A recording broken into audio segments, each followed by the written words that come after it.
Hello everyone, welcome to a Grand Library Nightmares Sub 230 with quite a new build compared to the Sub 3. So you still want to dump on the first group at the same time while keeping as many gadgets as possible. If you check the minimap, you can see that Moros is going all the way to the corner in order to spawn the last two beans faster, otherwise we would have taken more time, and you also want to not overuse gadgets on them.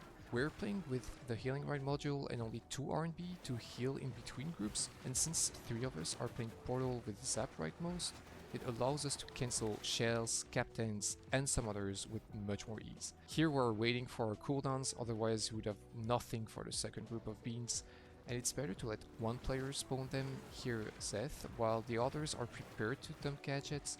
Again, wait a bit for some cooldowns and dump on the next group. And if you see that you have more HP than your teammates, then try to stay a bit in front of them as a frontline before dashing away once you take damage. Your positioning can be important to get good spray values. You don't really need to wait for gadgets at the last group. It's only 2 shells and 2 captains. As long as you have MC or portal ability, it should be fine. For the boss entry, you want to aim for roughly 335, although anything above is better, and do a first dump depending on what you have available. You saw Zeth had nothing, so he just went for the corner straight away. Then the boss always does these zones attack before teleporting on a random player, and that's why you want to all stack up at this spot to lure it there, so that we are now able to abuse the AoE of Portal and hit the boss through the wall. This makes Portal much better than CPU, and you just have to gadget spam and only slightly move for your spray.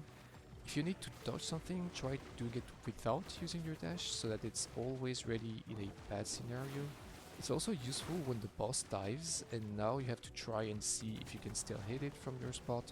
Otherwise try the other one. Sometimes you can get unlucky, but angles can still be found if you go a bit further away from the wall. And after an HP threshold, it will triple dive. Here we get quite unlucky as the boss is way too far from any wall, that means we just gotta send it. Regarding this attack, you want to stay away from the boss while it pulls and dash any incoming bulls being too close.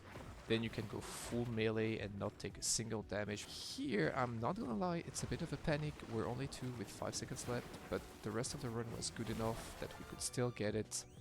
Again, shout out to my teammates, Moros, Zeth, and Hakapel.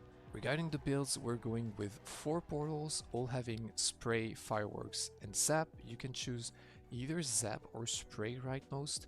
Spray does more damage, but it's harder to use. The rings are all the same, major crit, major passive, major gadget. All players also have unstable lightning and gadget battery.